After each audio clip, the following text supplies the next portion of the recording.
দর্শক, সাজ্জাদ কাদিরের প্রীতি নিন, শুভেচ্ছা নিন। এই মুহূর্তে আপনাদের সামনে কথা বলতে এসেছি।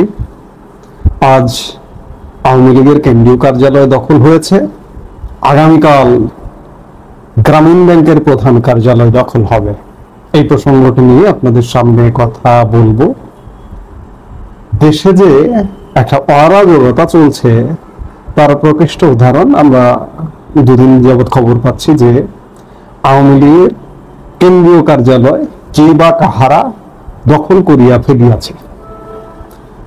আন্তর্জাতিক ফ্যাসিজম ও গণহত্যা গবেষণা ইনস্টিটিউট নামে দুটি ব্যানার টাঙিয়ে গুলিস্তানে আওয়ামী লীগের কেন্দ্রীয় কার্যালয় পরিষ্কার পরিচ্ছন্ন করার কাজ শুরু হয়েছে। প্রায় 1 বছর পরিত্যক্ত অবস্থায় পড়ে থাকার পর গত বুধবার থেকে 10 তলায় ভবন পরিষ্কার শুরু হয়। গতকাল বৃহস্পতিবার দেখা যায় ভবনের 3য় তলায় জমে থাকা ইটের খোয়া ও ময়লা আবর্জনার স্তূপ পরিষ্কার করা হচ্ছে। দোতলায় জমে থাকা আবর্জনা ইতিমধ্যে পরিষ্কার করা হয়েছে। এর আগে বৃহস্পতিবার সকাল থেকেই নিচতলা পরিষ্কার করা হয়। 10 থেকে 12 জন ব্যক্তি ভবনটি পরিষ্কারের কাজ করছেন। তারা বলেছেন পুরো ভবন তারা পরিষ্কার করবেন। ভবনটির সামনে প্লাস্টিকের চেয়ারে বেশ কয়েকজন ব্যক্তিকে বসে থাকতে দেখা গেছে। আওয়ামী লীগের কার্যালয়ের সামনে আন্তর্জাতিক ফ্যাসিজম ও গণহত্যা গবেষণা ইনস্টিটিউট নামের ব্যানার টানানোর বিষয়ে জানতে চাইলে সেখানে অবস্থানরত ব্যক্তিরা সাংবাদিকদের বলেন, পুরো ভবনটি পরিষ্কার পরিচ্ছন্ন করার পর বৈষম্য বিরোধী ছাত্র আন্দোলনে যারা যুক্ত ছিলেন তাদের হাতে তুলে দেওয়া হবে। এই ভবনে গত বছরের জুলাই আগস্টের অভ্যুত্থানে আহত ব্যক্তিদের অফিস ও শহীদ পরিবারের অফিস করা হবে। তারা আরো বলেন, কোন তলায় কি হবে তা ছাত্র জনতা ঠিক করে নেবে।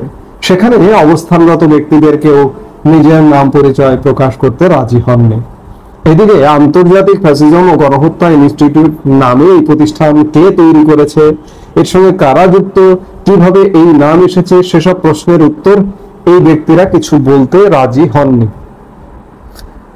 স্বাধীন একটা দেশ, স্বাধীন বাংলাদেশ, গত 1 বছর যাবত সারা বাংলাদেশের প্রত্যেকটা জেলা উপজেলা আওয়ামী লীগের নেতা কর্মীদের বাসভবন পুড়িয়ে অঙ্গার করে দেওয়া হয়েছে, উচ্ছেদ করা হয়েছে। আওয়ামী লীগের অফিস পুড়ে দেওয়া হয়েছে, লুটপাট করা হয়েছে। ধানমন্ডি 32 নম্বর বঙ্গবন্ধুর স্মৃতি বিজড়িত স্মৃতি জাদুঘরটি পুড়িয়ে দেওয়া হয়েছে, বনবিহার দিয়ে ভেঙে ফেলানো হয়েছে। আজকে নতুন করে শুনছি, এগুলো অবাক হবার কিছু নেই, বিস্মিত হওয়ার কিছু নেই। আজকে নতুন করে শুনছি যে আওয়ামী লীগের অফিস কে বা কারা আন্তর্জাতিক ফ্যাসিজম ও গণহত্যা গবেষণা ইনস্টিটিউট ব্যানারে দখল করছে। আসলে দেশটাই তো দখল হয়ে গেছে। আজকে আওয়ামী লীগের অফিস দখল হবে, এটা অবাক হবার কিছু নেই, অস্বাভাবিক কিছু নেই। দেশের মালিককে, দেশের আসলে কর্তাকে, নিয়ন্ত্রককে কেউ নেই। আমরা আইন শৃঙ্খলা বাহিনীরও কোনো বক্তব্য পাইনি যে একটা ভবন পড়ে আছে সেটা দখল করছে কে, কারা। অর্থাৎ বেওয়ারিশ একটা দেশ। এরা আজকে এই যে যারা দেশটা পরিচালনা করছে বা যারা দেশটা দখল করেছে তারা আসলে শিখিয়ে দিল যে ফ্যাসিজম কারে বলে, কত প্রকার, দেশ কিভাবে দখল করতে হয় এবং বিরোধী পক্ষে কিভাবে দমন করতে হয়, দখল করতে হয়। ভবিষ্যতে এমনটা থাকবে না। কেন থাকবে না আমি বলি, যে এই যে বর্তমান যে দখলদার সরকার, এই সরকারটা দেশে এমন কিছু কায়েম করেনি যে আগের আমল থেকে ভালো হয়েছে, আগের আমল থেকে শতগুণ খারাপ। দেশের সাধারণ জনগণ, সাধারণ মানুষ কতক্ষণ ছাই চাপা দিয়ে আটকে রাখা যাবে? কারখানা শ্রমিক, মুটে মজুর, কৃষক সবাই সেই প্রেক্ষাপট তৈরি হচ্ছে। 1 বছর তো গেছে, এইভাবে যদি চলে আর 6 মাসও লাগবে না, 3-4 মাসের মধ্যে একটা রিভার্স ঘটনা ঘটবে, আর একটা 5 আগস্ট ঘটবেই, কেউ ঠেকাতে পারবে না। হ্যাঁ, অনেকে বলেন যে আওয়ামী লীগ নাই, আওয়ামী লীগের নেতৃত্ব নাই, কে করবে এগুলো? বর্তমানে যে রাজনৈতিক দলগুলো আছে তারাও তো কিছু বলেন না, কেউ করা লাগবে না, জনতা করবে। 5 আগস্ট সময়কালে আপনারা কি বুঝেছিলেন, কিংবা 2 বছর আগে কি বুঝেছিলেন যে বিএনপি নাই, কিংবা জামাত নিজস্ব ব্যানারে নাই, জামাত শব্দ দেশে নামবে, ঠিক তো এমনই আর একটা গোষ্ঠী নামবে, আর একটা 5 আগস্ট বাংলাদেশে ঘটবে। এবং এবার যেটি ঘটবে সেটি এই যে শিখিয়ে দিল দখল কিভাবে করতে হয়, নির্যাতন কিভাবে করতে হয়, পোড়াতে কিভাবে হয়, বুলডোজার কিভাবে লাগাতে হয়, কিভাবে মানুষকে অ্যারেস্ট করতে হয়, বিনা বিচারে অ্যারেস্ট করে জেলে ভরতে হয়, আগে অ্যারেস্ট তারপরে মামলায় কোনো মামলায় দেখানো, এগুলো আসলে শিখিয়ে দিল। আগামী দিনে এমন একটা পরিস্থিতি হবে, আগামী আর একটা 5 আগস্ট ঘটে, গ্রামীণ ব্যাংক, আজকে গ্রামীণ ব্যাংক প্রধান, তো গ্রামীণ ব্যাংকের যিনি সৃষ্টি করেছেন তিনি তো আজকের সরকার প্রধান, তার প্রধান কার্যালয় দখল হবে, অথবা আগুনে পুড়ে সারখার হয়ে যাবে, অথবা বুলডোজার দিয়ে নেমে যাবে। সারা বাংলাদেশে যত কার্যালয় আছে সেগুলো বুলডোজার দিয়ে ধ্বংস হয়ে যাবে অথবা নেমে যাবে। বাংলাদেশে কোনো রাজনৈতিক দল থাকবে না। 1975 সালে যেমন একটা বাকশাল কায়েম হয়েছিল, আর একটা বাকশাল কায়েম হবে। বাংলাদেশ সেদিকেই যাচ্ছে। কারণ বিগত সরকার দোষ করতে পারে, অপরাধ করতে পারে, ক্ষতি করতে পারে। কি ক্ষতি করেছে? দুর্নীতি করেছে। তাই বলে আইন হাতে তুলে নিবে কেন? তাদের বাড়ি ঘর ভাঙা হবে কেন? তাদের অফিস দখল হবে কেন? সেখানে কি ভালো মানুষ নাই? দুর্নীতি করলে ধরুন, বিচার করুন। হত্যা করলে, খুন করলে ধরুন, বিচার করুন। বিচারটাও তো সঠিকভাবে হচ্ছে না। তো কাজেই আগামী দিনে বাংলাদেশে কোনো রাজনৈতিক দল থাকবে না। যে গোষ্ঠীটি আরেকটি 5 আগস্ট ঘটাবে, সেই গোষ্ঠীটি আর কোনো দেশে রাজনৈতিক দল রাখবে না, কারো বাড়ি ঘর রাখবে না, গ্রামীণ ব্যাংক তো রাখবেই না, কোনো এনজিও রাখবে না, সব সমান হয়ে যাবে। বাংলাদেশে সেই পরিস্থিতি কায়েম হতে যাচ্ছে। সেটি খুব বেশি দূরে নয়, কারণ এইভাবে অনেকদিন চালানো যেত। 10 বছর, 15 বছর, 20 বছর চালানো যেত এইভাবে ডিক্টেটরশিপ দিয়ে, যদি মানুষের মনে, মানুষের জীবনে শান্তি স্বস্তি আসতো। বিগত সরকারের আমলের থেকে অনেক ভালো শাসন, সুশাসন যদি আসতো, সুশাসন যদি দেওয়া যেত, তাহলে আপনারা পারতেন, অনেকদিন চালিয়ে যেতে পারতেন। কিন্তু অনেকদিন পারবেন না। খুব শীঘ্রই একটা রিভার্স হবে, এবং হয়ে আমি যেগুলো বললাম একটা বাকশাল কায়েম হবে। বাংলাদেশে কোনো রাজনৈতিক দল থাকবে না। এই সরকারে যারা আছে তাদের কি পরিণতি হবে আমি জানি না। যে কি অবস্থা হবে এই মুহূর্তে কল্পনাও করা যাচ্ছে না, কারণ আপনারা এগুলো হতে দিচ্ছেন। আওয়ামী লীগের অফিস দখল করতে দিচ্ছেন, আওয়ামী লীগের নেতাদের বাড়িঘর পোড়াতে দিচ্ছেন, আওয়ামী লীগের প্রধান বঙ্গবন্ধু শেখ মুজিবুর রহমানের বাড়িতে বুলডোজার চার্জ করতে দিয়েছেন। এগুলোর পরিণতি তো আপনাকে ভোগ করতে হবে। আপনি যাবেন কোথায়? কতজন দেশ ছেড়ে পালিয়ে যাবেন? এই বাংলাদেশেই তো থাকতে হবে। যারা পালিয়ে যাবেন হয়তো ভাগ্য গুণে, কপাল গুণে হয়তো বেঁচে যাবেন, কিন্তু কপালটাও নির্ধারিত হয় একদম আল্লাহ রাব্বুল আলামিন কর্তৃক। আওয়ামী লীগের আমলে প্রবল প্রতাপশালী রাজা বাদশার মতো চলাফেরা করতেন, এখন জেলে পুষতেছেন। সব আল্লাহ নির্ধারিত। পাপের শের পুড়ে গেলে আসলে রক্ষা হয় না। কাজেই আজকে যা কিছু করছেন তার পরিণতি ভয়ঙ্কর হবে। আমি জীবনে কোনোদিন কোনো রাজনৈতিক দলের অফিসে যাইনি, জানি না আওয়ামী লীগের অফিসটা কেমন করেছিল। এত বড় একটা ভবন দেখছি যে দখল হয়ে যাচ্ছে, পরিষ্কার পরিচ্ছন্ন, গণমাধ্যমে দেখছি, ভিডিওতে দেখছি, সংবাদপত্রে দেখছি। এগুলো আসলে রিভার্স করবে, এগুলো ভালো হচ্ছে না। যাই হোক, আদা যে খাবেন ঝালে বুঝবেন সেই। প্রিয় দর্শক, সাজ্জাদ কাদিরের প্রীতি নিন, শুভেচ্ছা নিন। এই মুহূর্তে আপনাদের সামনে কথা বলতে এসেছি। পাকিস্তান বাংলাদেশ হয়ে ভারতের পূর্ব সীমান্তে ঘিরে ধরছে। ভারত এখন কি করবে এই প্রসঙ্গটি নিয়ে আপনাদের সামনে কথা বলতে চাই। আজকে সর্বভারতীয় একাধিক গণমাধ্যমে রিপোর্ট এসছে যে বাংলাদেশে পাকিস্তানি তৎপরতা বিষয়ে। যেমন আপনারা জানেন যে পাকিস্তানের স্বরাষ্ট্রমন্ত্রী বাংলাদেশ সফর করছেন।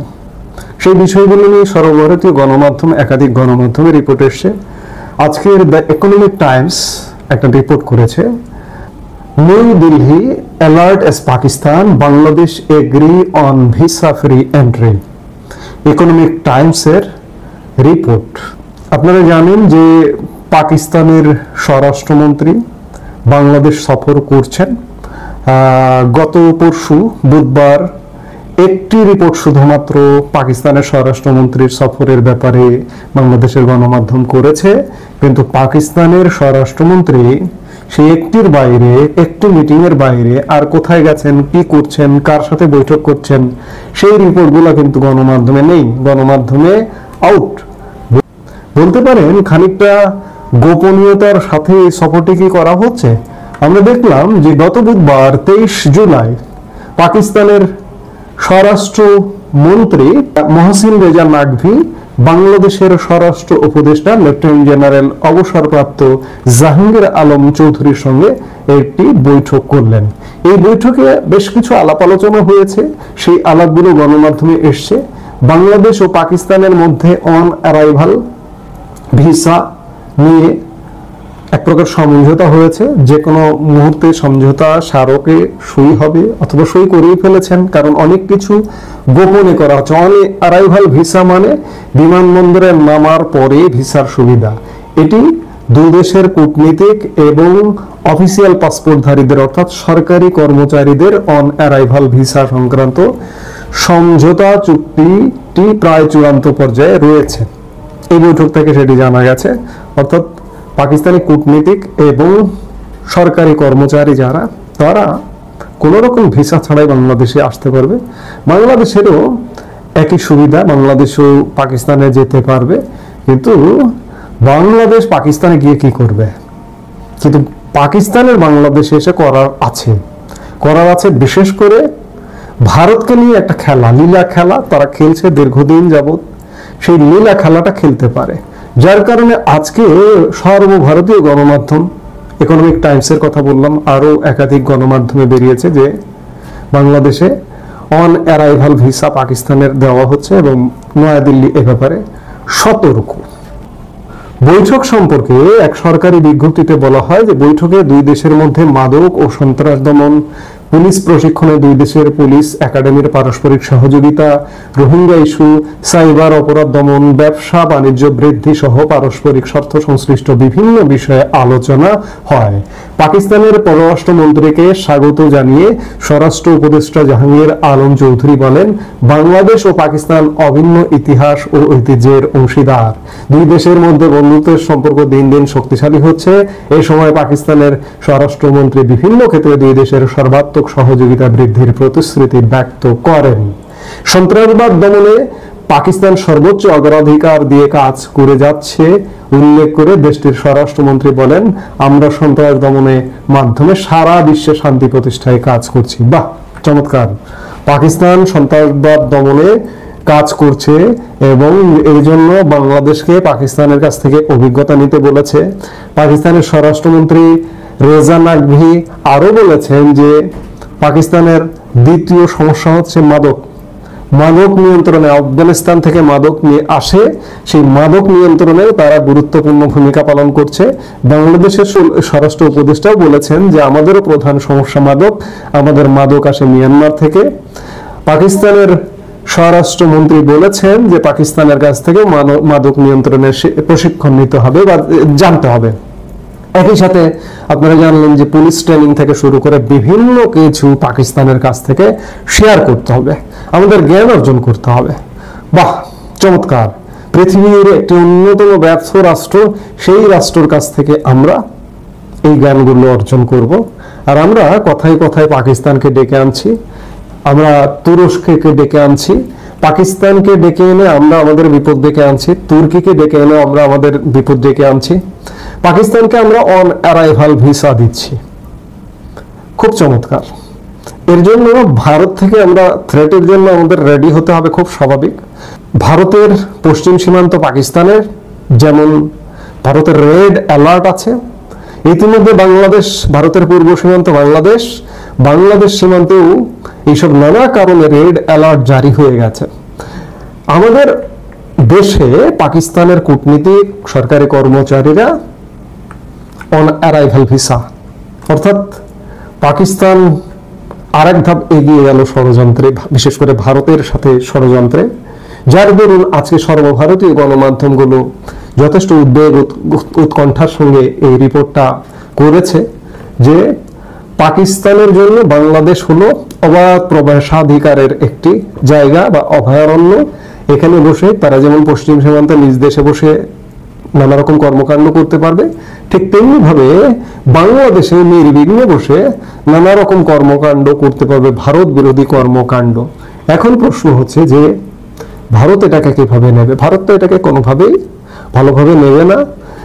ভারত ইতিমধ্যে বাংলাদেশকে আসলে খানিকটা বৈরী রাষ্ট্র হিসেবেই ভাবছে, গত 1 বছর থেকে সেটি মনে হচ্ছে। কিন্তু তারপরেও দুর্যোগ, দুর্বিপাক, বিপদে ভারত আমাদের পাশে আছে। এই যে 2 দিন আগে ভারতের চিকিৎসক দল আমাদের, ঠিক যেদিন আমাদের স্বরাষ্ট্র উপদেষ্টার সাথে পাকিস্তানের স্বরাষ্ট্রমন্ত্রী নাকভির বৈঠক হলো, ঠিক সেদিন সন্ধ্যেবেলায় ভারতের চিকিৎসা দল আমাদের যে বিমান বিধ্বস্ত হলো, ভয়াবহ বিমান বিধ্বস্ত, সেই বিমান বিধ্বস্তে পোড়া রোগীদের চিকিৎসার জন্য ভারতীয় চিকিৎসা দল এসে পৌঁছেছে। ভারত আমাদেরকে এইরকম উপকার করছে, করে যাচ্ছে, আজীবন করেছে, এখন পর্যন্ত করছে। কিন্তু আমরা কি করছি? আমরা ভারত নাখোশ হয়, ভারত ক্ষুব্ধ হয়, এই কর্মগুলো করছি। আমি শুরুতেই বলেছি যে পাকিস্তানের স্বরাষ্ট্রমন্ত্রীর এই সফরটা কি গোপন সফর? কোন গণমাধ্যমে আপনি খুঁজে পাবেন না যে তিনি কদিনের সফরে এসছেন, তিনি বাংলাদেশে এখনো আছেন নাকি চলে গেছেন। কোন কোন সূত্রের খবর, গোপন সূত্রের খবর, তিনি কক্সবাজারও সফর করেছেন, রোহিঙ্গা অঞ্চলে সফর করেছেন, মিয়ানমার সীমান্ত অঞ্চলে সফর করেছেন। কক্সবাজারে পাকিস্তানের স্বরাষ্ট্রমন্ত্রীর কাজ কি? নানা প্রশ্নের উদয় হয়। এই প্রশ্নগুলোর উত্তর আসলে পাওয়া কঠিন। আমরা ক্রমেই আমাদের যে যৌক্তিক সম্পর্ক যার সাথে রাখা দরকার তার সাথে যৌক্তিক সম্পর্ক না রেখে আমরা অযৌক্তিক পাকিস্তানের সাথে সম্পর্কে জড়াচ্ছি, দূর দেশ পাকিস্তানের সাথে সম্পর্কে জড়াচ্ছি, নিকট দেশ ভারতের সাথে সম্পর্ক আমরা খারাপই করছি। খারাপ যাতে হয় সেই খারাপগুলো আরো বেশি করে করছি, অথচ মুখে বলছি যে আমরা ভারতের সাথে যৌক্তিক সম্পর্ক চাই, ভালো সম্পর্ক চাই। যেমন গতকালকে বাংলাদেশের পররাষ্ট্র উপদেষ্টা মোহাম্মদ তৌহিদ হোসেন বলেছেন যে বাংলাদেশ ভারতের সাথে একটা যৌক্তিক সম্পর্ক চায়। যৌক্তিক সম্পর্ক কি মুখে মুখে বললে হবে নাকি কাজে বাস্তবায়ন করতে হবে?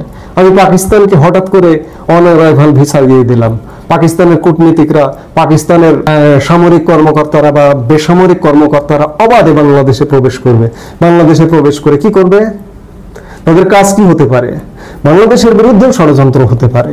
ভারতের বিরুদ্ধে তো অবশ্যই হবে, কারণ ভারত পাকিস্তানের কাছে একটা শত্রু রাষ্ট্র। বাংলাদেশের বিরুদ্ধে হবে, কারণ আজকের বাংলাদেশ স্বাধীনতা পূর্ব পাকিস্তানকে কি পরিমাণ শোষণ করেছে ইতিহাসের পাঠ নিলে বোঝা যায়। এবং আমাদের মহান স্বাধীনতা যুদ্ধে আমাদের 30 লাখ শহীদের রক্ত, 3 লক্ষ মা বোনের ইজ্জত এই পাকিস্তানিদের কারণেই চলে গেছে। আজকে পাকিস্তানকে বাংলাদেশ আপন করে নিচ্ছে, কোলে তুলে নিচ্ছে, পিঠে তুলে নিচ্ছে। আবার মাঝে মাঝে কিছু দৃশ্য দেখলেও অবাক লাগে, বাংলাদেশের মাটিতে পাকিস্তান বাংলাদেশের খেলা হয়। বাংলাদেশের অনেক মানুষকে আমি দেখি, আমরা দেখি, গণমাধ্যমের কল্যাণে দেখি যে তারা পাকিস্তানের সমর্থক, পাকিস্তানের জার্সি গায়ে দিয়ে পাকিস্তানের পক্ষে উল্লাস করছে। এমন মানুষও বাংলাদেশে আছে। সেই বাংলাদেশের বর্তমান অন্তর্বর্তীকালীন সরকার পাকিস্তানকে অন অ্যারাইভাল ভিসা দিচ্ছে, মাদক নিয়ে অভিজ্ঞতা শেয়ার করবে, মাদক নিয়ন্ত্রণে, সন্ত্রাসবাদ দমনে অভিজ্ঞতা শেয়ার করবে। এগুলো এক প্রকার হাস্যকর ঠেকে। এই হাস্যকর ঠেকছে, কিন্তু আলটিমেটলি আমরা আমাদের বিপদ ডেকে আনছি, বিশেষ করে ভারত থেকে। আমি বারবার শঙ্কার কথা বলি, আমার কথা হয়তো অনেকে উড়িয়ে দেন। এশিয়ায় কিন্তু যুদ্ধ ঘুরে বেড়াচ্ছে, খেয়াল করে দেখুন। ভারত পাকিস্তান যুদ্ধ, পরবর্তীতে ইরান ইসরায়েল যুদ্ধ, এই মুহূর্তে যুদ্ধের দামামা বেজে উঠছে থাইল্যান্ড, কম্বোডিয়া। বাংলাদেশ ভারত কোন সময় কখন যুদ্ধ লেগে যায়, আমার ভারতীয় দাদারাও অনেকে বলেন যে বাংলাদেশকে ভারত আক্রমণ করবে না বা ভারত যুদ্ধে জড়াবে না। কিন্তু বাংলাদেশে এই মুহূর্তে যে সরকারটি আছে, এই সরকারটি অনেক কিছুই করতে পারে। বাংলাদেশকে অকার্যকর, বাংলাদেশকে ব্যর্থ করবার জন্য আমরা গত 1 বছর যাবত অনেক কিছু দেখছি। বাংলাদেশি অন্যের প্ররোচনায়, পাকিস্তান বলুন, তুরস্ক বলুন কিংবা চীনের প্ররোচনায় ভারতের সাথে এমন একটা আচরণ করে ফেললো, যার দরুন ভারত বাধ্য হলো বাংলাদেশে অভিযান চালাতে। এই আশঙ্কা কিন্তু উড়িয়ে দেওয়া যায় না। আমরা কিন্তু ধীরে ধীরে সেদিকেই যাচ্ছি। পাকিস্তানের স্বরাষ্ট্রমন্ত্রী এক প্রকার, আমি বারবার বলছি যে গোপন সফর, একটি মাত্র বৈঠকের খবর পাওয়া গেছে গণমাধ্যমের কল্যাণে, কিন্তু গণমাধ্যম থেকে আপনি কোনো খবর পাবেন না। পাকিস্তানের স্বরাষ্ট্রমন্ত্রী নাকভি কি প্রধান উপদেষ্টা ডক্টর মোহাম্মদ ইউনূসের সাথে বৈঠক করেননি? সেগুলো কোথায় গণমাধ্যমে এসছে? তার ফেসবুক পেজে, তার যে সোশ্যাল মিডিয়া বিভিন্ন পেজ আছে সেগুলোতে এসছে? আসেনি তো। কেন আসেনি? গোপনীয়তার সাথে বৈঠকগুলো কেন? গোপনীয়তা কেন? ভারতকে দেখেই যদি করতে হয়, ভারত ঠিকই খোঁজ রাখছে, খবর রাখছে, যার কারণে আজকে সর্বভারতীয় গণমাধ্যমগুলোতেও এই খবরটা এসছে। কাজেই ভারত বাংলাদেশ সম্পর্কটা ক্রমেই খারাপের দিকে যাচ্ছে, এটি একদম পরিষ্কার।